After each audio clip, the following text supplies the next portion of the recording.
गिराकर एक देश एक संविधान के मंत्र को जब हमने साकार किया तो हमने डॉक्टर श्यामा प्रसाद मुखर्जी को सच्ची श्रद्धांजलि दी। लाल किले पर आज कई विशेष महानुभाव उपस्थित हैं। दूर सुदूर गांव के पंचायतों के सदस्य हैं, ड्रोन दीदी के प्रतिनिधि हैं, लखपति दीदी की प्रतिनिधि हैं, खेल जगत से जुड़े लोग हैं, राष्ट्र जीवन में कुछ न कुछ देने वाले यहां महानुभाव उपस्थित हैं। एक प्रकार से यहां मेरी आंखों के सामने मैं लघु भारत के दर्शन कर रहा हूं और टेक्नोलॉजी के माध्यम से विशाल भारत के साथ भी आज लाल किला जुड़ा हुआ है। मैं आजादी के इस महापर्व पर देशवासियों का, विश्व भर में फैलाए हुए भारत प्रेमियों का, हमारे मित्रों का हृदय से बहुत बहुत अभिनंदन करता हूं। साथियों, प्रकृति हम सब की परीक्षा ले रही है। पिछले कुछ दिनों में प्राकृतिक आपदाएं, भूस्खलन, बादलों का फटना, न जाने कितनी कितनी आपदाएं हम झेल रहे हैं। पीड़ितों के साथ हमारी संवेदना है। राज्य सरकारें और केंद्र सरकार मिलकर के बचाव के काम, राहत के काम, पुनर्वसन के काम में पूरी शक्ति से जुटे हुए हैं। साथियों, आज 15 अगस्त का एक विशेष महत्व भी मैं देख रहा। मुझे बहुत गर्व हो रहा है। आज मुझे लाल किले की प्राचीर से ऑपरेशन सिंदूर के वीर जाबाजों को सैल्यूट करने का अवसर मिला है।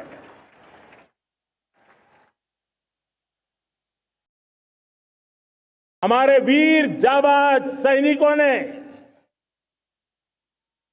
दुश्मनों को उनकी कल्पना से परे सजा दी है।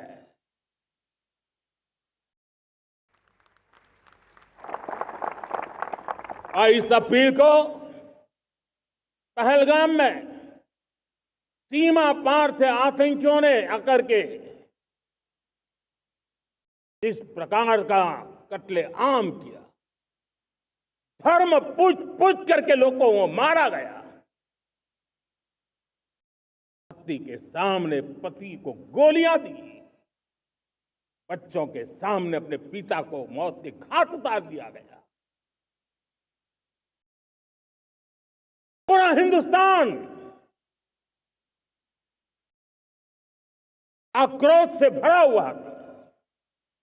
पूरा विश्व भी इस प्रकार से संहार से चौंक गया था। मेरे प्यारे देशवासियों, ऑपरेशन सिंदूर उसी आक्रोश की अभिव्यक्ति है।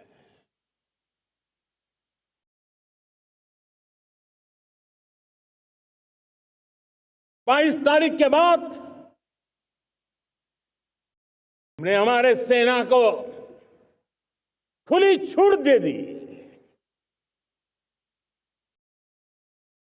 रणनीति वो तय करे, लक्ष्य वो तय करे, समय भी वो चुने और हमारी सेना ने वो करके दिखाया जो कई दशकों तक कभी हुआ नहीं था।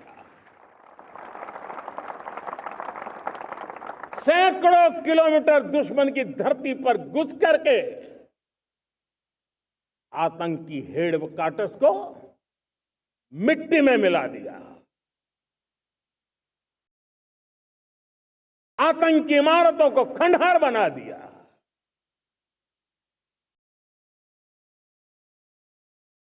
पाकिस्तान की नींद अभी भी उड़ी हुई है।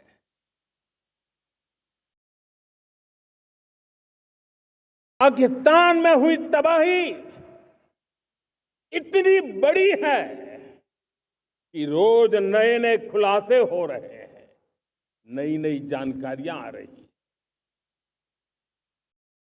मेरे प्यारे देशवासियों, हमारा देश कई दशकों से आतंक को झेलता आया हुआ है। देश के सीने को छलनी कर दिया गया है। अब हमने एक न्यू नॉर्मल प्रस्थापित किया। आतंक को और आतंकी को पालने पोसने वालों को, आतंकियों को ताकत देने वालों को अब हम अलग अलग नहीं मानेंगे।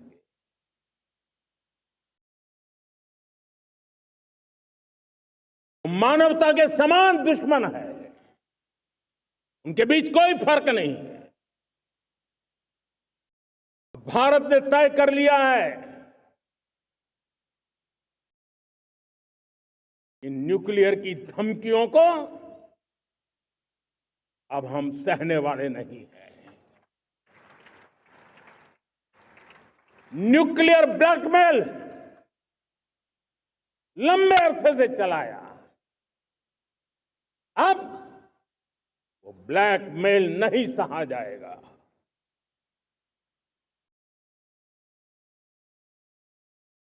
आगे भी अगर दुश्मनों ने ये कोशिश जारी रखी, हमारी सेना तय करेगी, सेना की शर्तों पर, सेना जो समय निर्धारित करे उस समय पर, सेना जो तौर तरीके तय करे उस तौर तरीके से, सेना जो लक्ष्य तय करे उस लक्ष्य को अब हम अमल में ला करके रहने वाले हैं। हम मुंह तोड़ जवाब देंगे। मेरे प्यारे देशवासियों, भारत ने तय कर लिया है, खून और पानी एक साथ नहीं बहेंगे।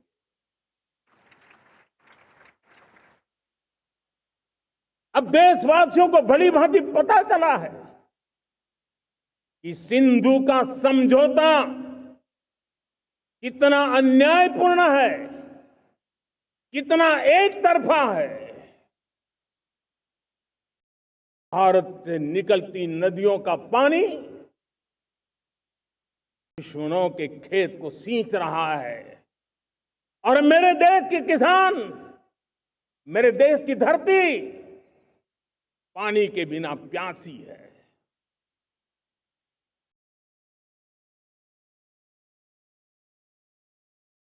ऐसा समझौता था जिसने पिछले 7 दशक से मेरे देश के किसानों का अकल्पनीय नुकसान किया है।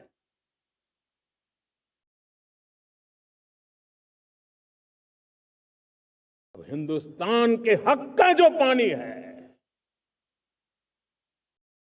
उस पर अधिकार सिर्फ और सिर्फ हिंदुस्तान का है, हिंदुस्तान के किसानों का है। भारत कतई सिंधु समझौते को, उस स्वरूप को दशकों तक सहा है, उस स्वरूप को आगे नहीं सहा जाएगा। किसान हित में, राष्ट्र हित में ये समझौता हमें मंजूर नहीं है। मेरे प्यारे देशवासियों, आजादी के लिए असंख्य लोगों ने बलिदान दी, अपनी जवानी खपा दी, जेलों में जिंदगी गुजारी है, फांसी के तख्त पर लटके हैं, कुछ लेने पाने बनने के लिए नहीं, मां भारती के स्वाभिमान के लिए, कोटि कोटि जनों की आजादी के लिए, गुलामी की जंजीरों को तोड़ने के लिए।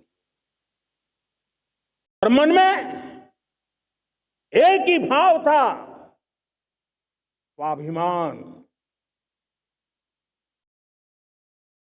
साथियों, गुलामी ने हमें निर्धन बना दिया, गुलामी ने हमें निर्भर भी बना दिया, औरों पर हमारी निर्भरता बढ़ती गई।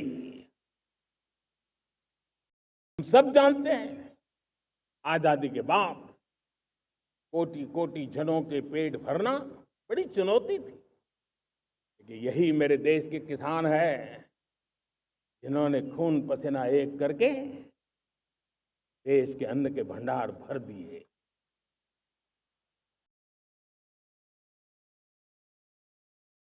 अनाज के संबंध में देश को आत्मनिर्भर बना दिया। एक राष्ट्र के लिए आत्मसम्मान की सबसे बड़ी कसौटी आज भी उसकी आत्मनिर्भरता है। और मेरे प्यारे देशवासियों, विकसित भारत का आधार भी है आत्मनिर्भर भारत।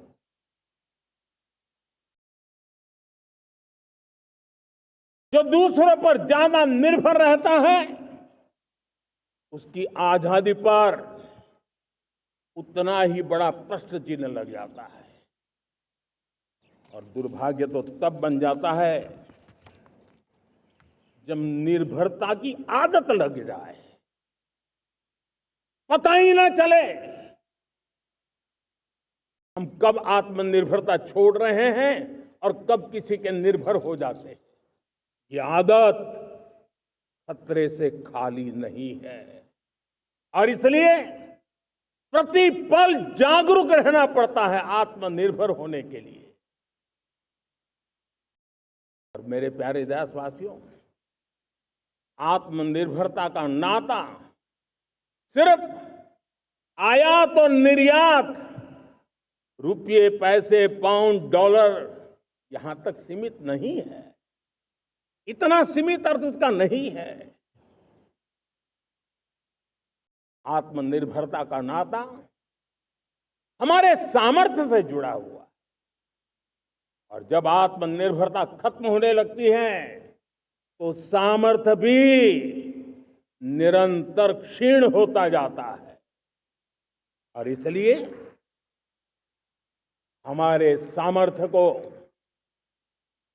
बचाए रखने, बनाए रखने और बढ़ाए रखने के लिए आत्मनिर्भर होना बहुत अनिवार्य है। साथियों, हमने ऑपरेशन सिंदूर में देखा है मेड इन इंडिया की कमाल क्या थी। दुश्मन को पता तक न चला कि कौन से शस्त्रास्त्र है, ये कौन सा सामर्थ्य है जो पलक भर में उनको नष्ट कर रहा है। सोचिए, अगर हम आत्मनिर्भर होते न होते तो क्या ऑपरेशन सिंदूर इतनी त्वरित गति से हम कर पाते? पता नहीं कौन सप्लाई देगा, नहीं देगा, साजो सामान मिलेगा, नहीं मिलेगा, इसी की चिंता बनी रहती। लेकिन हमें मेड इन इंडिया की शक्ति हमारे हाथ में थी, सेना के हाथ में थी। इसलिए बिना चिंता, बिना रुकावट, बिना हिचकिचाहट हमारी सेना अपना पराक्रम करती रही। और ये पिछले 10 साल से लगातार डिफेंस के क्षेत्र में आत्मनिर्भरता पर हम एक मिशन लेकर के चले हैं, उसके नतीजे आज नजर आ रहे हैं। साथियों, मैं एक और विषय पर आपका ध्यान आकर्षित करना चाहता हूं। ये बात से कोई इनकार नहीं कर सकता कि 21वीं सदी टेक्नोलॉजी ड्रिवन सेंचुरी है। और जब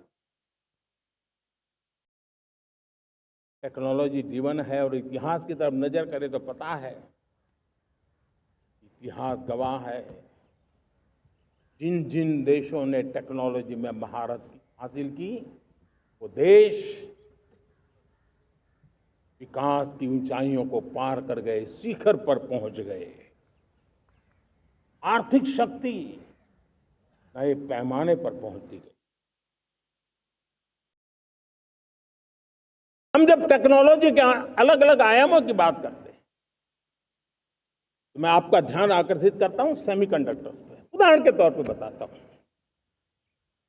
मैं यहां लाल किले से किसी सरकार की आलोचना करने के लिए खड़ा नहीं हुआ और नहीं मैं करना चाहता, लेकिन देश की युवा पीढ़ी को जानकारी होना भी उतना जरूरी है।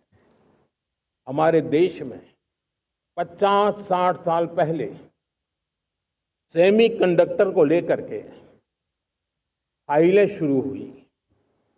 50-60 साल पहले फैक्ट्री का विचार चालू हुआ। आप मेरे नौजवानों जानकर के हैरान हो जाएंगे, आज सेमीकंडक्टर जो पूरी दुनिया की एक ताकत बन गया है, 50-60 साल पहले वो विचार, वो फाइलें अटक गई, लटक गई, अटक गई। सेमीकंडक्टर के विचार की ही भ्रूण हत्या हो गई।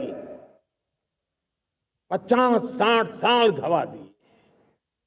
हमारे बाद कई देश सेमीकंडक्टर में आज महारत हासिल करके दुनिया में अपनी ताकत को प्रस्थापित कर रहे हैं।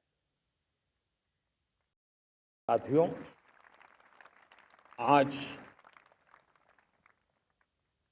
हमने उस बोझ से मुक्त होकर के मिशन मोड में सेमीकंडक्टर के काम को आगे बढ़ा है।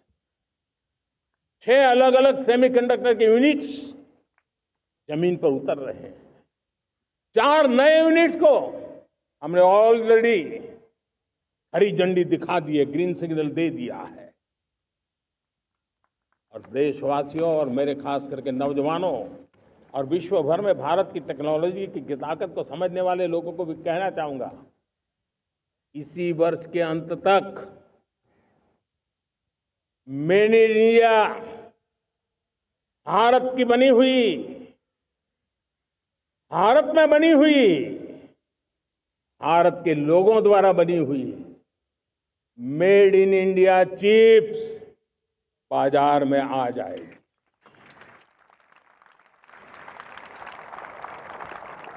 मैं दूसरा उदाहरण देना चाहता हूं। अब ऊर्जा के क्षेत्र में हम सब जानते हैं कि हम एनर्जी के लिए बहुत सारे देशों पर डिपेंडेंट है। पेट्रोल हो, डीजल हो, गैस हो, लाखों करोड़ रुपए हमें खर्च करके लाना पड़ता है। हमें इस संकट से देश को आत्मनिर्भर बनाना, ऊर्जा में आत्मनिर्भर बनाना बहुत जरूरी है। हमने बीड़ा उठाया और आज 11 वर्ष में सोलर एनर्जी 30 गुना बढ़ चुकी है। हम नए नए डैम बना रहे हैं ताकि हाइड्रो का विस्तार हो और हमें क्लीन एनर्जी की उपलब्ध हो। भारत मिशन ग्रीन हाइड्रोजन लेकर के आज हजारों करोड़ रुपए इन्वेस्ट कर रहा है। भविष्य की ऊर्जा को ध्यान में रख करके, ऊर्जा के क्षेत्रों को ध्यान में रख करके भारत न्यूक्लियर एनर्जी पर भी बहुत बड़े इनिशिएटिव ले रहा है। न्यूक्लियर एनर्जी में 10 नए न्यूक्लियर रिएक्टर तेजी से काम कर रहे हैं। 2047 तक, जो कि हमने विकसित भारत का लक्ष्य तय किया है, जब देश की आजादी के 100 साल होंगे, हम परमाणु ऊर्जा क्षमता 10 गुना से भी अधिक बढ़ाने का संकल्प लेकर के आगे बढ़ रहे हैं। मेरे प्यारे देशवासियों, रिफॉर्म एक निरंतर प्रक्रिया है। समयानुकूल परिस्थिति के अनुसार रिफॉर्म करते जाना होता है। हम न्यूक्लियर एनर्जी के क्षेत्र में बहुत बड़े रिफॉर्म लेकर के आए। अब हमने प्राइवेट सेक्टर के लिए भी परमाणु ऊर्जा को उसके द्वार खोल दिए हैं। हम शक्ति को जोड़ना चाहते हैं। मेरे प्यारे देशवासियों,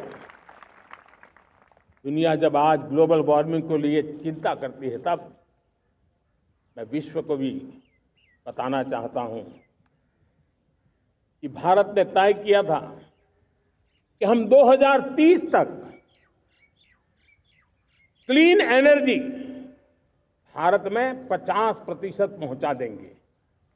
ये लक्ष्य हमारा 2030 तक था। मेरे देशवासियों का सामर्थ्य देखिए, मेरे देशवासियों की संकल्प शक्ति देखिए, मेरे देशवासियों को विकसित भारत बनाने का संकल्प को पूर्ण करने के लिए उनकी दौड़ देखिए। हमने जो लक्ष्य 2030 में तय किया था, वो 50% क्लीन एनर्जी का लक्ष्य 2025 में हमने कर लिया। 5 साल पहले हमने अचीव कर लिया, क्योंकि विश्व के प्रति भी हम उतने ही संवेदनशील हैं, प्रकृति के प्रति भी उतने ही हम जिम्मेवार लोग हैं। मेरे प्यारे देशवासियों, बजट का बहुत बड़ा हिस्सा ये पेट्रोल, डीजल, गैस, इन सब को लाने के लिए खर्च होता था। लाखों करोड़ रुपए चले जाते थे। अगर हम ऊर्जा में डिपेंडेंट न होते तो वो धन मेरे देश के नौजवानों के भविष्य के लिए काम आता। वो धन मेरे देश के गरीबों को गरीबी के खिलाफ लड़ाई लड़ने में काम आता। वो धन मेरे देश के किसानों के कल्याण में काम आता। वो धन मेरे देश के गांव की परिस्थिति को पलटने के लिए काम आता। लेकिन हमें विदेशों को देना पड़ रहा। अब हम आत्मनिर्भर बनने की दिशा में काम कर रहे हैं। देश को विकसित बनाने के लिए हम अब समुद्र मंथन की तरफ भी जा रहे हैं। हमारे समुद्र के मंथन को आगे बढ़ाते हुए हम समुद्र के भीतर के तेल के भंडार, गैस के भंडार, उसको खोजने की दिशा में एक मिशन मोड में काम करना चाहते हैं।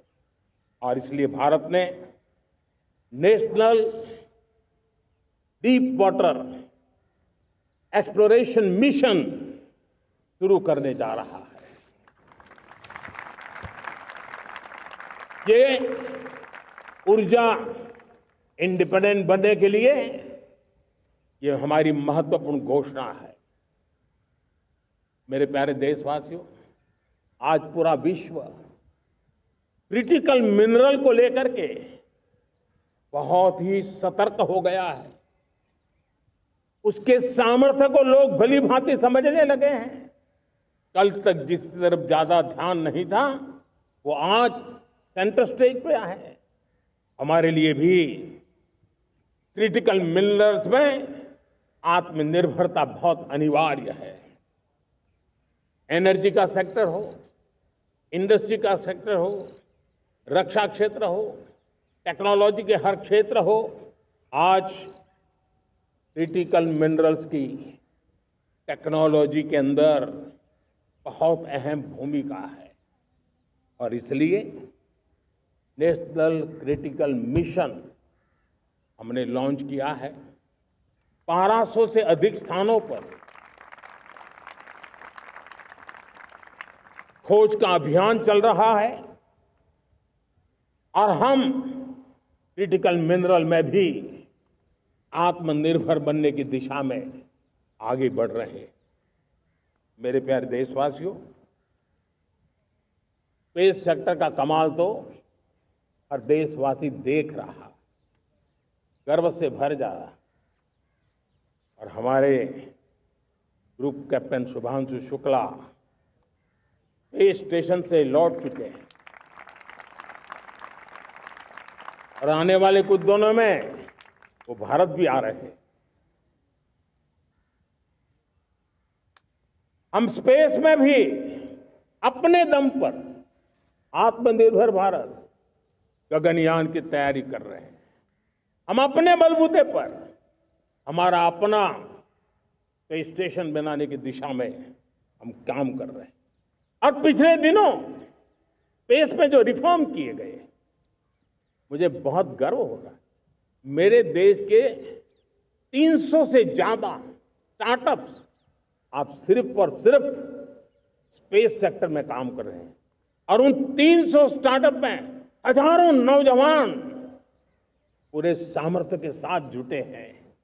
ये है मेरे देश के नौजवानों की ताकत और ये है हमारे देश के नौजवानों के प्रति विश्वास।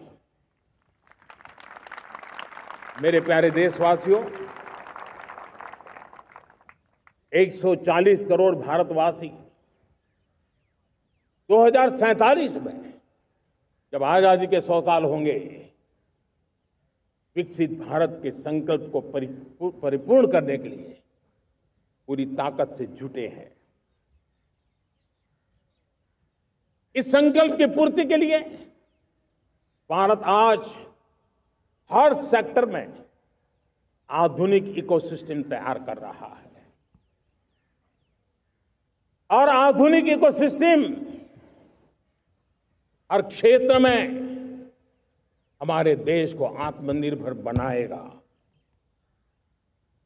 आज मेरा लाल किले की प्राचीर से मेरे देश के युवा वैज्ञानिकों को, मेरे टैलेंटेड यूथ को, मेरे इंजीनियर्स को और प्रोफेशनल्स को और सरकार के हर विभागों को भी मेरा आह्वान है,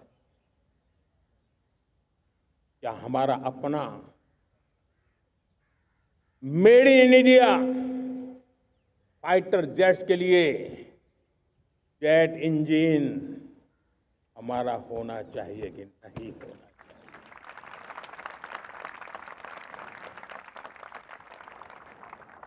हम फार्मा ऑफ द वर्ल्ड माने जाते हैं। वैक्सीन में हम नए नए विक्रम स्थापित करते हैं, लेकिन क्या समय की मांग नहीं है हम रिसर्च और डेवलपमेंट में और ताकत लगाएं? हमारे अपने पेटेंट हो, हमारी अपनी बनाई हुई मानव जात के कल्याण की सस्ते से सस्ती और सबसे कारगर नई नई दवाइयों की शोध हो, हर संकट में साइड इफेक्ट के बिना मानव जात के कल्याण में काम आए। बायो 3 पॉलिसी भारत सरकार ने बनाई है।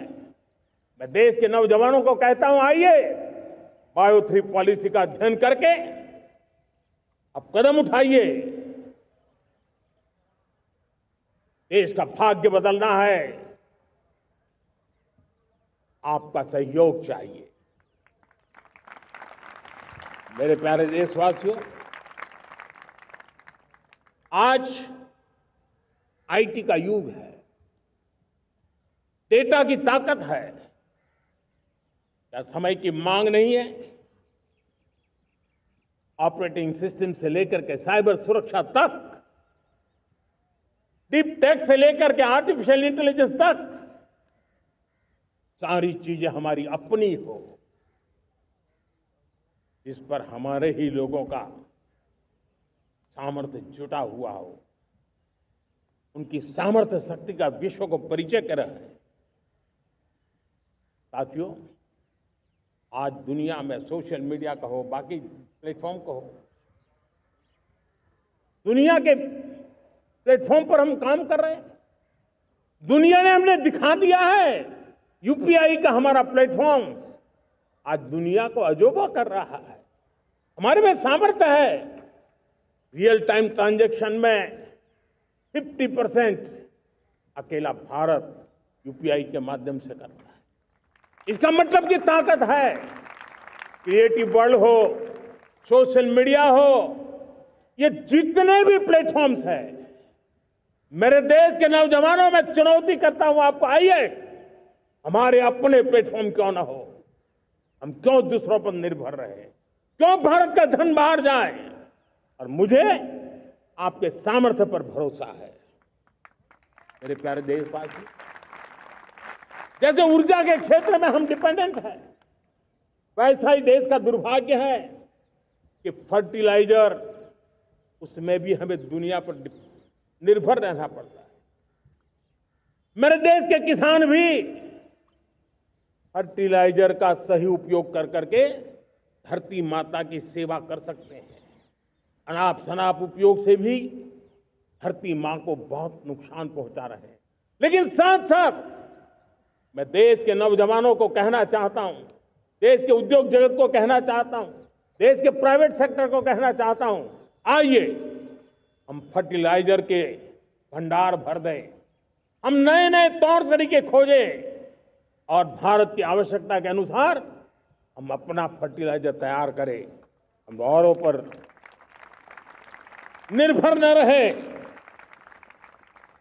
साथियों, आने वाला युग ईवी का है। अब ईवी बैटरी क्या हम नहीं बनाएंगे? हम निर्भर रहेंगे? सोलर पैनल की बात हो, इलेक्ट्रिक व्हीकल्स के लिए जिन जिन चीजों की आवश्यकताएं हैं, वो हमारी अपनी होनी चाहिए। साथियों, मैं ये इसलिए कहने की हिम्मत करता हूं, क्यों? क्योंकि मुझे देश के नौजवानों के सामर्थ्य पर भरोसा है। और भरोसा सिर्फ वो मेरे देश के नौजवान है इतने मात्र से नहीं है। कोविड के समय हम बहुत सारी चीजों पर निर्भर थे।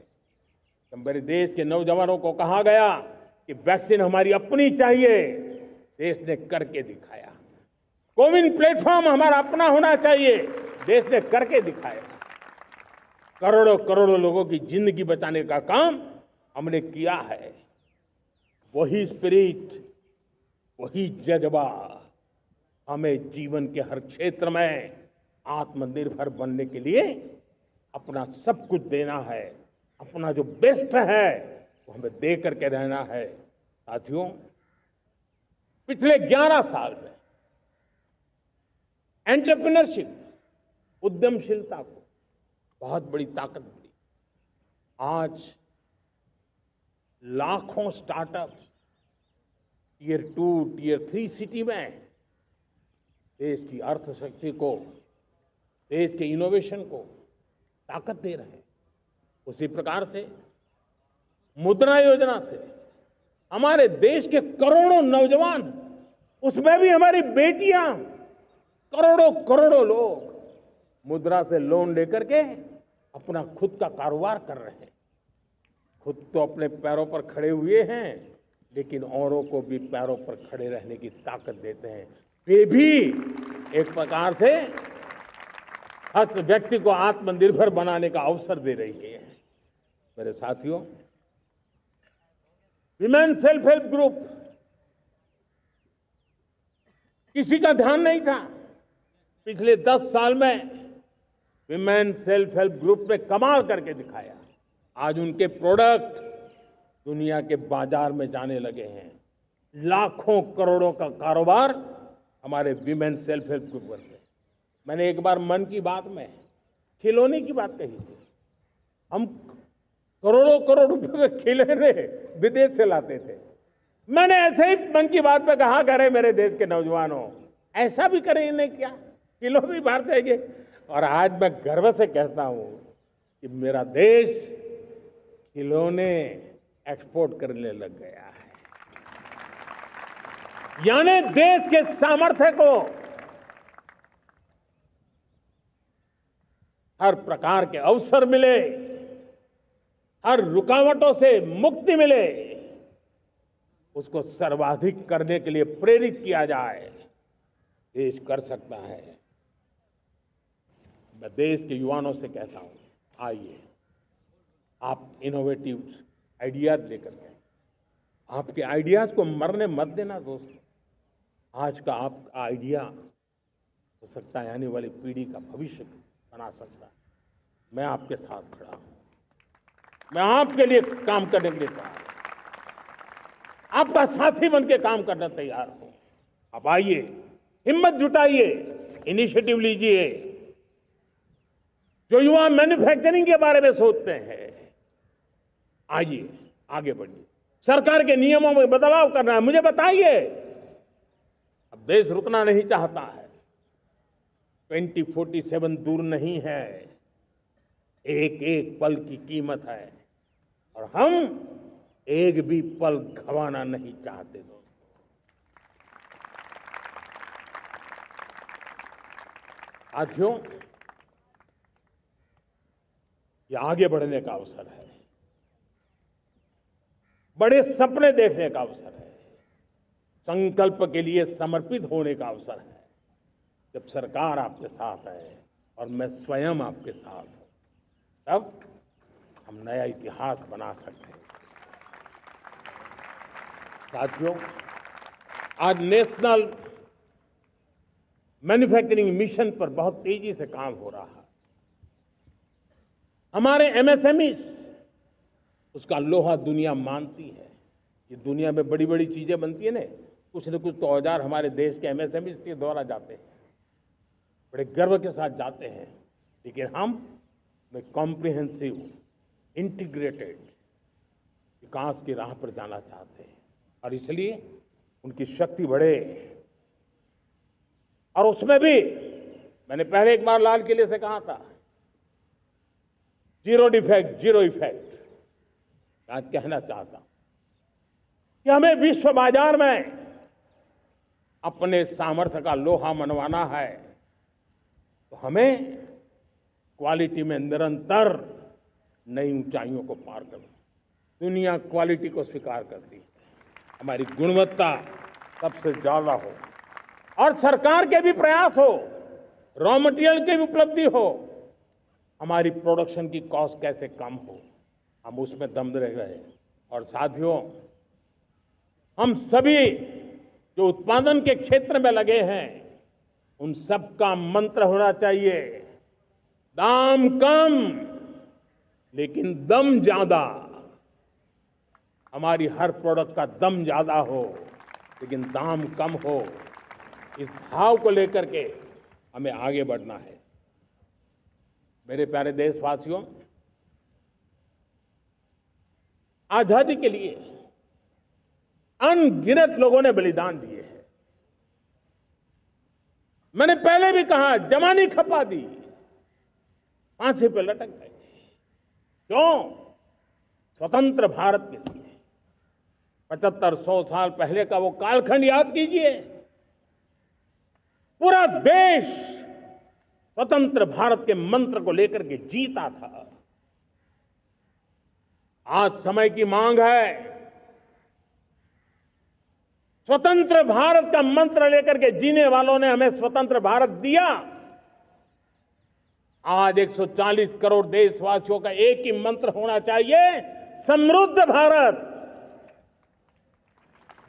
अगर कोटि कोटि लोगों के बलिदान से स्वतंत्र भारत हो सकता है, तो कोटि कोटि लोगों के संकल्प से, पुरुषार्थ से, आत्मनिर्भर बनने से, वोकल फॉर लोकल की बात करने से, स्वदेशी का मंत्र को जापने से समृद्ध भारत भी बन सकता है। वो पीढ़ी स्वतंत्र भारत के लिए खप गई थी। ये पीढ़ी समृद्ध भारत के लिए नए कदम उठाए, यही समय की मांग है। और इसलिए मैं आज बार बार आग्रह करता हूं और मैं देश के सभी इन्फ्लुएंसर्स को कहना चाहता हूं, इस मंत्र को आगे बढ़ाने में मेरी मदद कीजिए। मैं सभी राजनीतिक दलों को, राजनेताओं को सबसे कहता हूं कि आइए, ये किसी राजनीतिक दल का एजेंडा नहीं है। भारत हम सबका है। हम मिलकर के वोकल फॉर लोकल उस मंत्र को हर नागरिक के जीवन का मंत्र बनाएं। भारत में बनी हुई, भारत के नागरिकों के पसीने से बनी हुई वो चीजें जिसमें भारत की मिट्टी की महक हो और जो भारत के आत्मनिर्भर के संकल्प को ताकत देता हो, हम उसी को खरीदेंगे, हम उसी का उपयोग करेंगे, हम उस दिशा में आगे आए। यह हमारा सामूहिक संकल्प हो। देखते ही देखते हम दुनिया बदल देंगे दोस्तों। मैं आज हर छोटे मोटे व्यापारी को, दुकानदार से आग्रह करना चाहता हूं, आपकी भी जिम्मेवारी है। हम छोटे थे, हमने कभी बाजार में देखा नहीं था कि शुद्ध घी की दुकान, ऐसे ही लिखा जाता था घी की दुकान। लेकिन समय रहते लोग लिखने लगे शुद्ध घी की दुकान। मैं चाहता हूं देश में ऐसे व्यापारी आगे आए, ऐसे दुकानदार आए कि हाँ स्वदेशी माल बिकता है, वो बोर्ड लगा रहे हैं। हम स्वदेशी का गर्व करने लगे।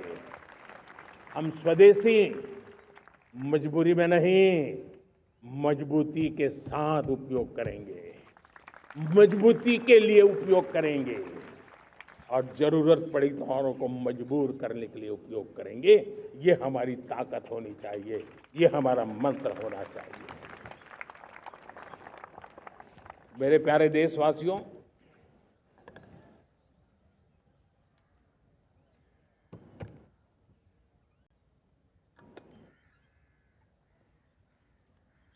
मुझे बहुत लंबे समय से सरकार में काम करने का अवसर मिला है। मैंने कई सारे उतार चढ़ाव देखे हैं। सरकारों की मुसीबतों से भी मैं परिचित हूं, व्यवस्थाओं की मर्यादाओं से भी परिचित हूं। लेकिन उसके बावजूद भी हमारी जिम्मेवारी है कि हम किसी की लकीर को छोटी करने में अपनी ताकत बर्बाद न करें। मैं बड़े अनुभव से कहता हूं, किसी दूसरे की लकीर छोटी करने के लिए अपनी ऊर्जा हमें नहीं खपानी है। हमें पूरी ऊर्जा के साथ हमारी लकीर को लंबा करना है।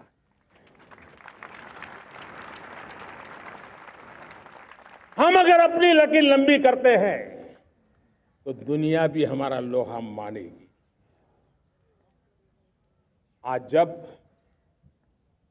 वैश्विक परिस्थितियों में आर्थिक स्वार्थ दिनों दिन बढ़ रहा है, तब समय की मांग है कि हम उन संकटों के रोते बैठने की जरूरत नहीं है।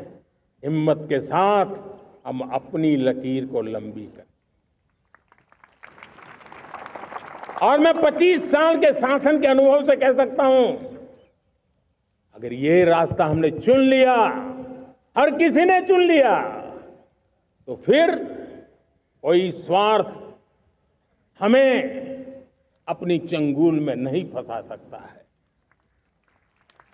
मेरे प्यारे देशवासियों, बीता दशक रिफॉर्म, परफॉर्म, ट्रांसफॉर्म कर रहा है। लेकिन अब हमें और नई ताकत से जुड़ना है।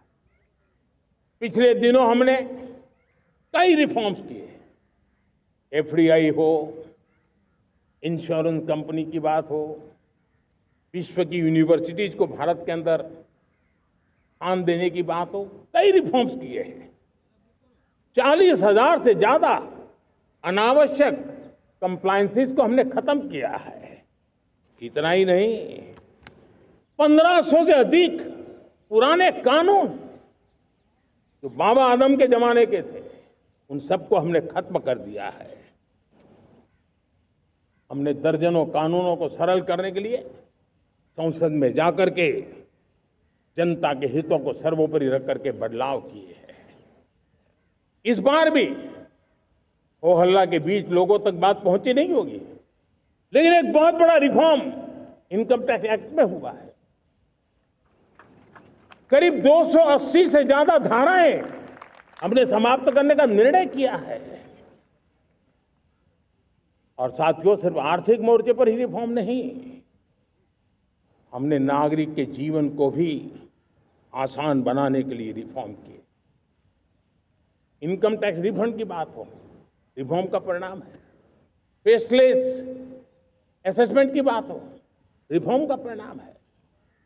12 लाख तक आज इनकम टैक्स से मुक्ति दे देना, देश का जो भविष्य बनाने में उत्सुक है, ऐसा मेरा मध्यम वर्ग का परिवार आज खुला नहीं समा रहा है।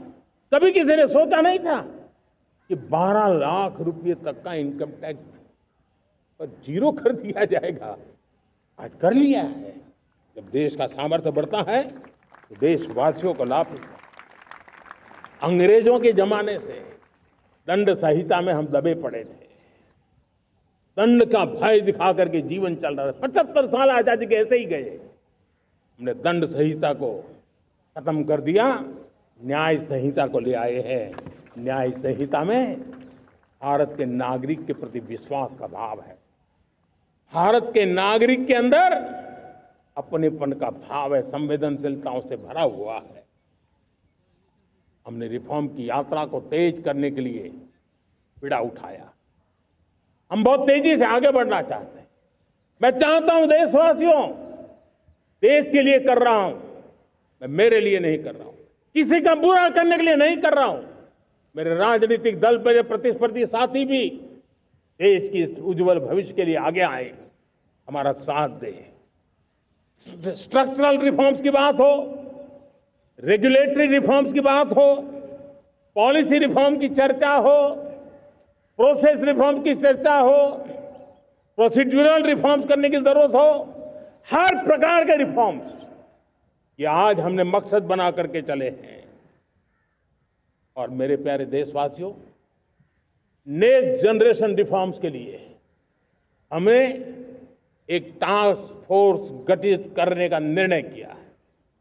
ये टास्क फोर्स समय सीमा में इस काम को पूरा करे, वर्तमान नियम, कानून, नीतियां, रीतियां 21वीं सदी के अनुकूल, वैश्विक वातावरण में अनुकूल और भारत को 2047 में विकसित राष्ट्र बनाने के संदर्भ में नए सिरे से तैयार हो और उसका समय सीमा में अपना कार्य पूरा करने के लिए इस टास्क फोर्स की रचना की है। साथियों, ये रिफॉर्म के कारण जो नए लोग अपना भविष्य बनाने चाहते हैं उनको तो हिम्मत मिलेगी। हमारे स्टार्टअप्स हो, हमारे लघु उद्योग हो, हमारे गृह उद्योग हो, उन लोग उद्यमियों को उनकी कंप्लायंस कॉस्ट बहुत कम हो जाएगी और उसके कारण उनको एक नई ताकत मिलेगी।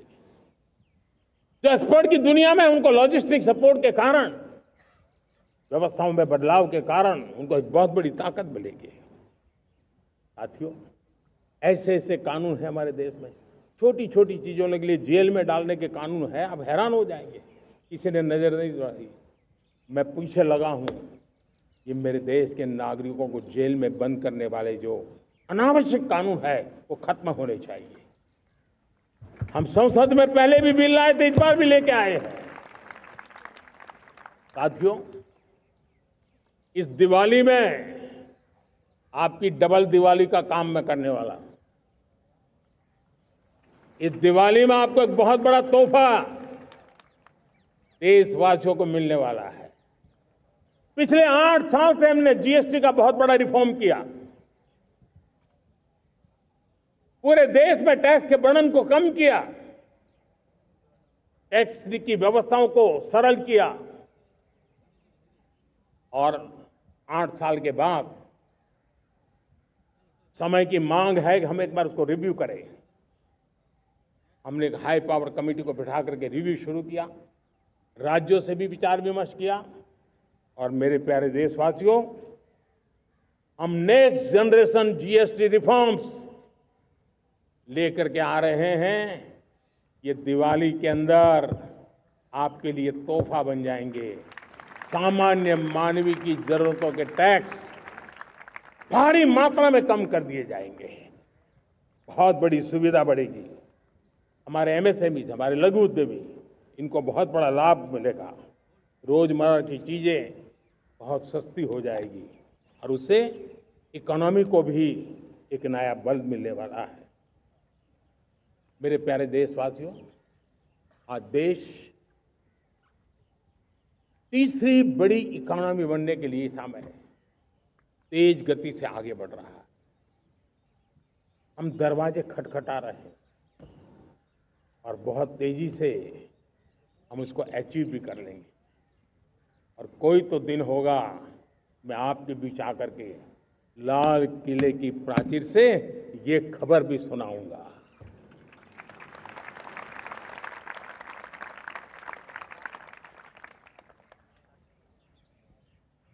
आज भारत की अर्थव्यवस्था और आर्थिक स्थिति को लेकर पूरी दुनिया आश्वस्त है। इतनी अस्थिरता के बीच आशा की किरण बना हुआ है भारत का फाइनेंशियल डिसिप्लिन, भारत की फाइनेंस की ऊर्जा। संकट के घेरे में जब अर्थव्यवस्था पड़ी हुई है, तब भारत ही उसे बाहर निकलेगा, ये भरोसा दुनिया में पनपा है। आज इन्फ्लेशन कंट्रोल में है, फॉरेन एक्सचेंज रिजर्व हमारे बहुत मजबूत है, हमारे मैक्रो इकोनॉमिक इंडिकेटर्स बहुत मजबूत है। ग्लोबल रेटिंग एजेंसी भी लगातार भारत की सराहना करती हैं, भारत की अर्थव्यवस्था पर ज़्यादा से ज़्यादा विश्वास व्यक्त कर रही है। ये बढ़ती हुई अर्थव्यवस्था का लाभ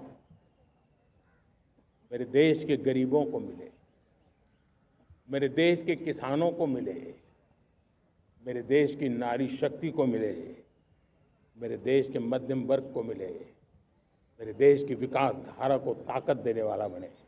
उस दिशा में हम नए नए प्रयास करें। आज युवाओं के लिए नए नए सेक्टर्स में हमारे नौजवानों के लिए अवसर बन रहे हैं। स्किल डेवलपमेंट, स्वरोजगार, बड़ी बड़ी कंपनियों में इंटर्नशिप, इस पर एक बहुत बड़े स्तर पर अभियान चल रहा है। और इसलिए देश के नौजवानों, आज मैं आपके लिए भी एक खुश खबर लेकर के आया, मेरे देश के नौजवानों के लिए आया। आज 15 अगस्त है। आज 15 अगस्त के ही दिन मेरे देश के युवाओं के लिए 1 लाख करोड़ रुपए की योजना हम चालू कर रहे हैं, लागू कर रहे हैं। आज से प्रधानमंत्री विकसित भारत रोजगार योजना आज ही 15 अगस्त को लागू हो रही है।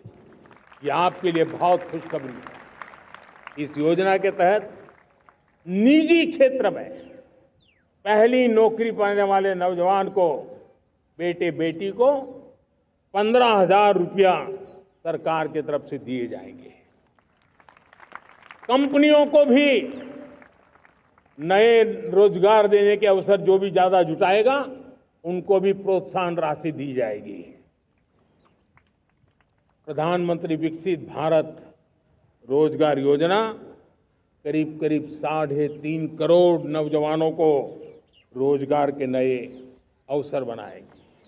मैं सभी नौजवानों को इसके लिए बहुत बहुत बधाई देता हूं।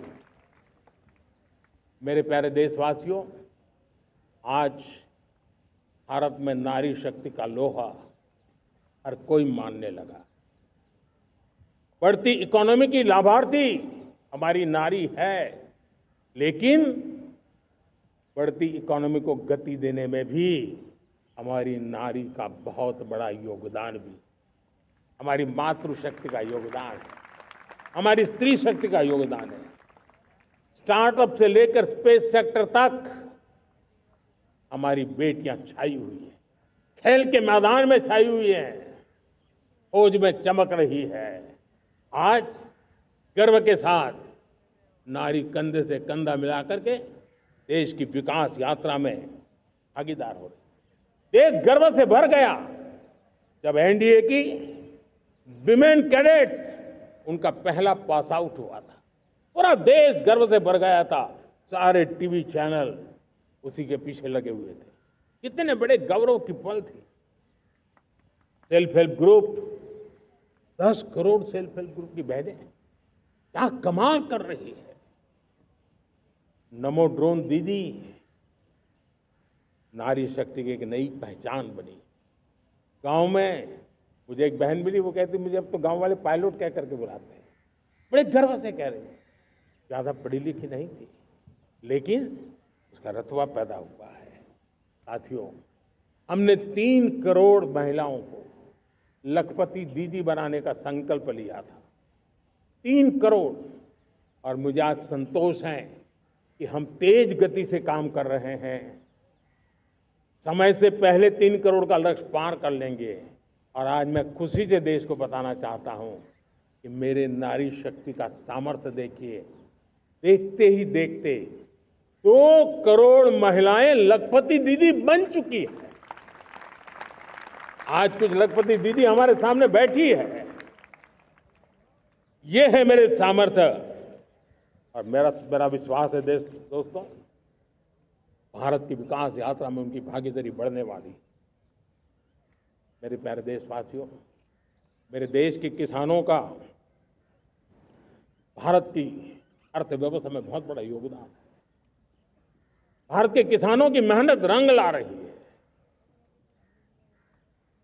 पिछले साल अनाज के उत्पादन में मेरे देश के किसानों ने के पुराने सारे विक्रम तोड़ दिए। ये सामर्थ्य है मेरे देश का। उतनी ही जमीन, लेकिन व्यवस्थाएं बदली, पानी पहुंचने लगा, अच्छे सीड्स मिलने लगे, किसानों को अच्छी सुविधाएं मिलने लगी, तो वो अपना सामर्थ्य देश के लिए बढ़ा रहा है। आज भारत दूध, दाल, जूट जैसे उत्पादन में नंबर 1 है दुनिया में। आज दुनिया का दूसरा सबसे बड़ा फिश प्रोड्यूसर, मेरे मछुआरा भाई बहनों की ताकत देखिए। फिश प्रोड्यूसर में दुनिया में हम दूसरे नंबर पर पहुंच चुके हैं। आज भारत चावल, गेहूं, फल और सब्जी के उत्पादन में भी दुनिया में दूसरे नंबर पर पहुंच चुका है। साथियों, आपको खुशी होगी, मेरे देश के किसान जो पैदावार देते हैं, आज वो उत्पादन दुनिया के बाजार में पहुंच रहा है। 4 लाख करोड़ रुपया एग्रो प्रोडक्ट का एक्सपोर्ट हुआ है। ये मेरे देश के किसानों ने हमें ताकत दिखाई है। हम छोटे किसान हो, पशुपालक हो, मछुआरे हो, देश के विकास की अनेक योजनाओं का लाभ आज हम उन तक पहुंचा रहे हैं। पीएम किसान सम्मान निधि हो, रेन वाटर हार्वेस्टिंग हो, सिंचाई की योजनाएं हो, क्वालिटी सीड्स हो, फर्टिलाइजर की आवश्यकता हो, हर क्षेत्र में आज और किसान को एक भरोसा हो गया है फसल बीमा का, वो साहसिक बना रहा है, उसका परिणाम भी देश को मिल रहा है। जो पहले कल्पना की बात थी आज हकीकत बन गई है। देशवासियों, हमारे देश के पशुधन को बचाने में हमें कोविड की वैक्सीन मुफ्त में मिली, वो तो याद है, लेकिन हम पशुधन के लिए भी अब तक 125 डोज मुफ्त में पशुओं को लगा चुके हैं। फूट एंड माउथ डिसीज से मुक्ति पाने के लिए, जो हमारा यहाँ उत्तर भारत में उसे खुरपका मुंहपका बीमारी कहते हैं, उसे बचाने के लिए 125 करोड़ डोज हम लगा चुके हैं और मुफ्त में लगा चुके हैं। हम खेती के मामले में देश के वो जिले जहां के किसान औरों से पीछे रह गए, किसी न किसी कारण से 100 जिले ऐसे हैं जहां अपेक्षाकृत कम खेती है, और इसलिए हमने 100 जिले आइडेंटिफाई किए हैं पूरे देश में से, और वहां के किसानों को एम्पावर करना, किसानों को शक्ति देना, किसानों को मदद करने का एक अभियान चलाया है। और इसके लिए पीएम धन धान्य कृषि योजना का आरंभ किया है। पीएम धन धान्य कृषि योजना वो देश के 100 जिले जहां थोड़ी सी भी मदद कर देंगे तो वहां का किसान भी भारत के अन्य किसानों की बराबरी कर देगा। मेरे प्यारे देशवासियों, भारत के किसान, भारत के पशुपालक, भारत के मछुआरे, ये हमारी सबसे बड़ी प्राथमिकता है। भारत के किसान, भारत के मछुआरे, भारत के पशुपालक,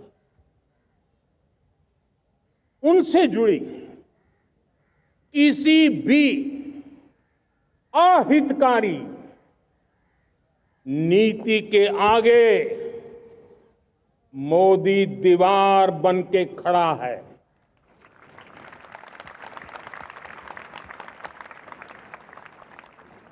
भारत अपने किसानों, अपने पशुपालकों, अपने मछुआरों के संबंध में कभी भी कोई समझौता नहीं स्वीकार करेगा।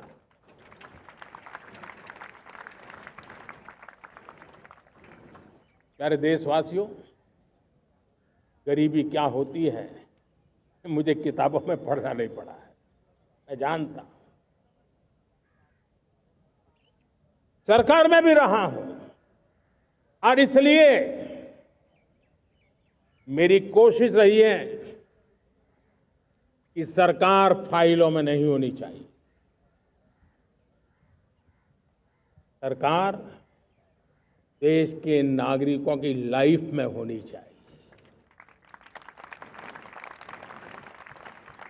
दलित हो, पीड़ित हो, शोषित हो, वंचित हो, उनके लिए सकारात्मक रूप से सरकारें प्रोएक्टिव हो, सरकारें प्रो पीपल हो, उस दिशा में हम निरंतर प्रयास कर रहे हैं। समाज के हर जरूरत व्यक्ति के लिए, कुछ लोगों को लगता है कि सरकार की योजनाएं पहले भी आती थी, जी नहीं, हम सरकार की योजनाओं को जमीन पर उतार रहे हैं, सैचुरेशन पर बल देते हैं, और सामाजिक न्याय का अगर कोई सच्चा एजुकेशन है तो सैचुरेशन में है, जिसमें कोई हकदार छूटे नहीं, हकदार के घर तक सरकार जाए और उसे अपना हक की चीजें मिले, उसके लिए हम काम कर रहे हैं। जनधन अकाउंट जब खोले गए ना, वो सिर्फ बैंक का अकाउंट था ऐसा नहीं है, उसे एक स्वाभिमान मिला था कि बैंक के दरवाजे मेरे लिए भी खुलते हैं, मैं भी बैंक के दरवाजे में जाकर के टेबल पे हाथ रख करके बात कर सकता हूं। ये विश्वास हमने जगाया है। आयुष्मान भारत ने बीमारी को सहने की आदत से मुक्ति दिलाने का और उनको अच्छे स्वास्थ्य के लिए मदद करने का काम, और जब हम वरिष्ठ नागरिकों को 5 लाख रुपए से ज्यादा मदद कर करके उनके आरोग्य की चिंता करते हैं, आज पीएम आवास 4 करोड़ गरीबों को घर मिलना मतलब जिंदगी के नए सपने वहां सजते हैं। वो सिर्फ 4 दीवारें नहीं है दोस्तों।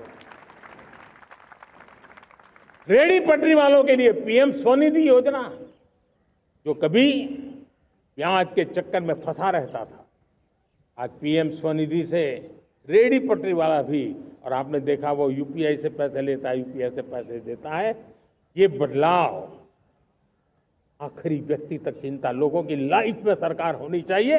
उसी के कारण ये जमीन से जुड़ी योजनाएं बनती हैं, और जमीन से जुड़ी योजनाएं जमीन पर उतरती हैं, और जमीन से उतरी हुई योजनाएं जीवन में बदलाव लाने का एक सशक्त माध्यम बन जाती हैं।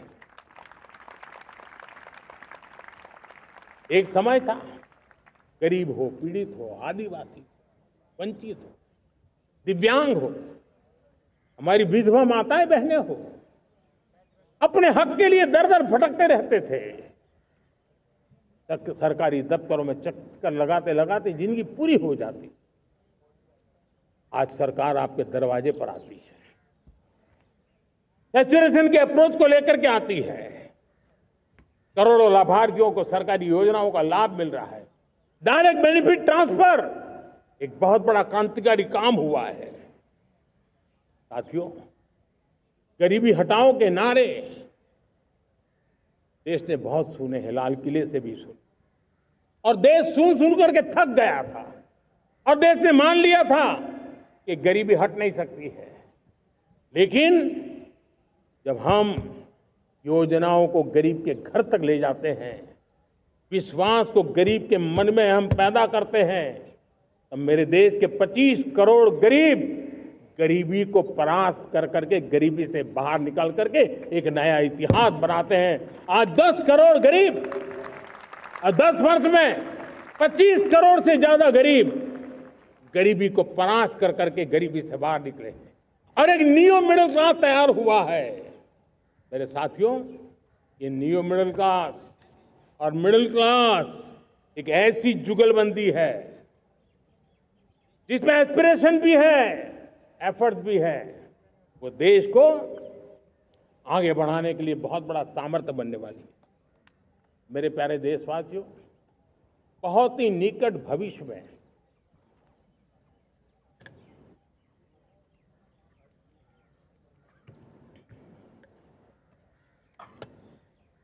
मेरे प्यारे देशवासियों, बहुत ही निकट भविष्य में महान समाज सुधारक महात्मा ज्योतिबा फुले जी की 200वीं जयंती आ रही है। हम उस जयंती के समारोह शुरू करने जा रहे हैं, और महात्मा ज्योतिबा फुले के सिद्धांत, उन्होंने जो मंत्र दिए, उसमें हमारे लिए प्रेरणा है।